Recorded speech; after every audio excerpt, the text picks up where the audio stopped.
Gregory Keene resumes with another chapter of the NightShade story.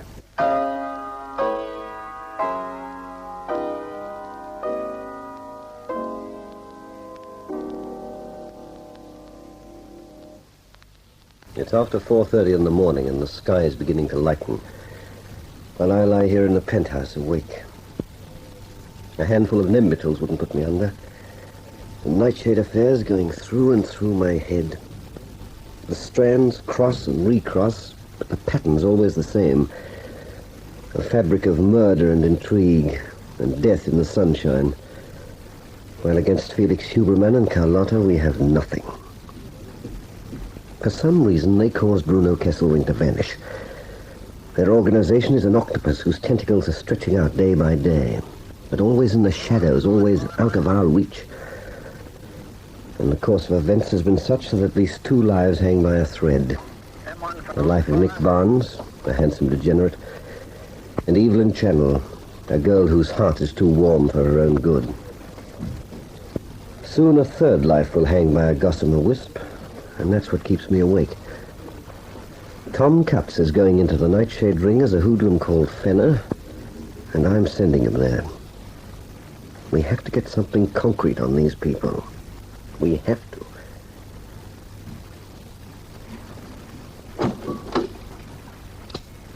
Want a cup of tea, Major? You're up early, aren't you, Cutts? I thought a cup of tea and a natter might put you off. What are you, psychic or something? Couldn't sleep myself, sir. I hope you didn't wake Sherry.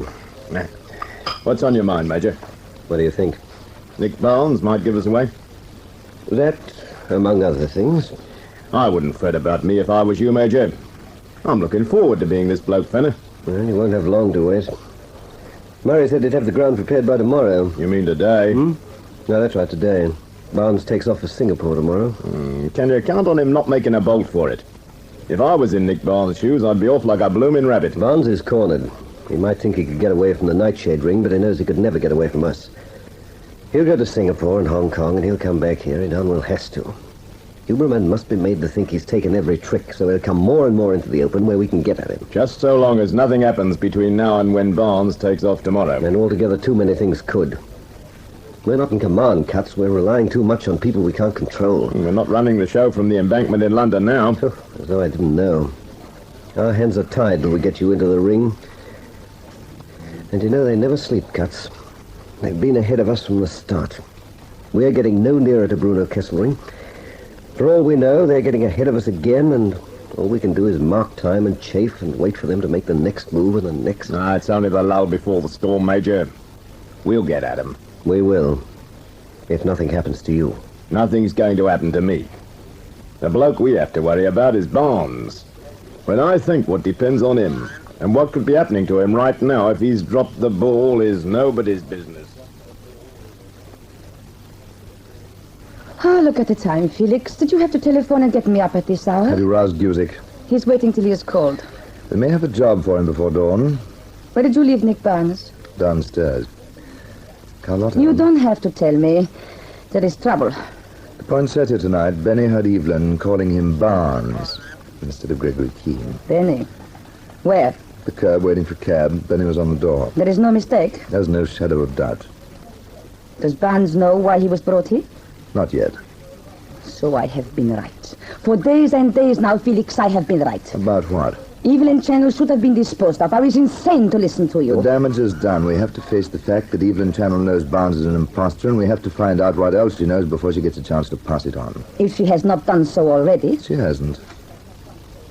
How do you know? Barnes is still in circulation. That does not make it certain. Yes, but this does. If she'd gone to the CIB here, Inspector Henry Murray would have come straight to me. And if she'd managed to get a signal to MI5 in London, they'd have flashed back an order for Barnes' immediate arrest. I keep my finger on the pulse of things, Carlotta, and for some reason, Evelyn has told no one what she knows. Not even you? Not even me. Why? It doesn't matter tuppence why. Perhaps she has told you. What do you mean by that? Time after time you have insisted on keeping her alive. How can you insist now, Felix? If I were protecting her, I'd have kept it up. Use your head. I am using it. Keene is dead. Barnes we own, and he too will soon be dead. The only weak link, the only flaw in the perfection of Gregory Keene's disappearance is Evelyn Chandler, and the fact that she is alive.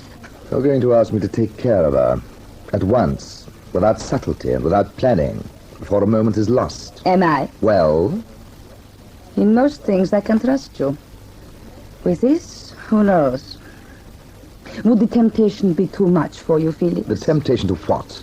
Put my neck in a noose? To balance the memory of her kisses against the risk of keeping her alive. I've told you, Carlotta, not once, but 100 times. And I have not believed a syllable of it. Well, all right, get Guzik in here and give him your orders yourself. Girl has to go get it over and done. This is an occasion when we have a better instrument than Mike Guzik. A man we'd not even pay for his trouble. Huh? Who? First, let us talk to Guzik and Stephen. They have been idle since the night before last. Let them earn some of their wages. We'll get them some instructions about Evelyn and dear Nikki. I should be very annoyed if Nikki decided to be rebellious at this hour of the morning. Felix, will you have them brought in to me immediately, and I'll give them their instructions.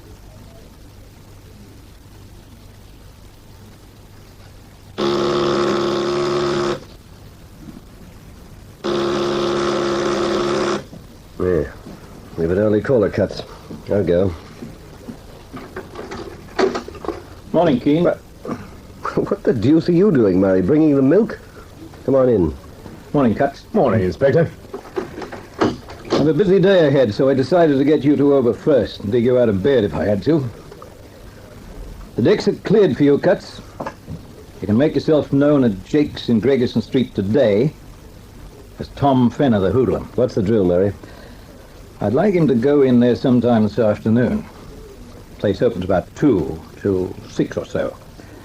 They don't do much but hang about the bar and play cards. Poker, sir? Poker, blackjack, pontoon, sometimes fantan. Sounds all right. Chap might win himself a few quid. You watch out you don't win yourself a knife in the back. This is no joke. No, I've already had one knife in me back. And that was about enough. And you know what I mean. Now, today, just poke about. Don't have too much to say, and if any of the types start asking questions, you know what sort of an impression to give. You're a bad character, and you've been in stir. You don't like cops. In fact, you hate their tripes. And you're looking for work. Particular sort of work. Has he ever heard of the NightShade ring? Not on your life. You'll notice a few girls hanging about the place, Cuts, and I suggest you have nothing to do with them. We don't want you drawing too much attention to yourself. We just want you to look and act like a recruit for the NightShade ring's goon squad. The rest will come later. How much later, Mary? Tonight? Well, Cuts will be on hand. I hope you make your part of it look good. Don't you worry about me. I only wish I could come out in the open and take a hand. Your turn will come, Keene. You can be sure of that. Right now, you're dead. See that you stay there. Well, I can't do much else, confound it. You could do something for me right now, if you care to. Name it. Brew a pot of coffee. And while it's brewing, I'll describe to Cuts a few of the chaps you'll run into at Gregerson Street. Vance? What's going on, Carlotta? Felix wouldn't tell me a thing. Since 5 o'clock this morning, I've had to sit and stare at Mike Guzik. Now you can stare at me. Nikki, what does Evelyn Chandler call you? Gregory Keene, of course. What do you think? At 2 o'clock this morning, while you were waiting for a cab outside the Poinsettia Club, what was she calling you then? Who told you? Benny on the door. We warned you, Nikki. We warned you so often. What are you going to do? Make a little deal with you. A deal? What do I have to put in? Your life, Nikki. We haven't been altogether happy about sending you to Singapore. Felix thinks we might be giving you too much rope. Yes, far too much rope, Barnes. Nikki, dear, are you very fond of Evelyn Chandler? Look, for Pete's sake, Carlotta, what are you trying to do to me? All right, I got tight that night in her flat and gave myself away. I wish you'd answer my question, Nikki. Are you very fond of Evelyn Chandler? I don't know how I feel. Oh, all right, yes, I am. Isn't it a shame, Felix? Frightful. Listen, you two. You can't hang a chap on a hook like this. What are you getting at? We're just thinking what a terrible pity it is. Here you are, Nikki, fond of a pretty girl who's just about your type. But once you gave yourself away to her. Well, you might just as well have strangled her then and there. You're going to kill her. We're not, Nikki. You see, we have to make sure of you, and poor little Evelyn. We simply can't leave her running about. We just can't.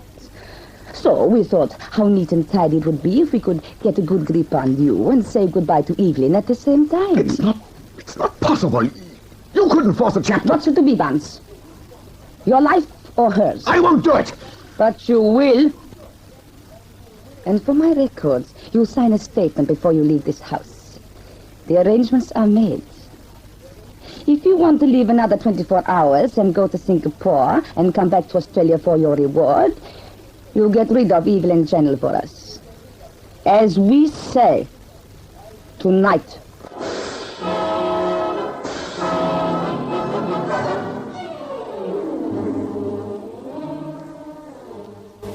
In a duel to the death, like this affair of the Nightshade ring, you have to get into position before you can strike. Step by step and move by move, we're getting into that position. But it's still a duel in the dark, and we don't know where they'll strike next.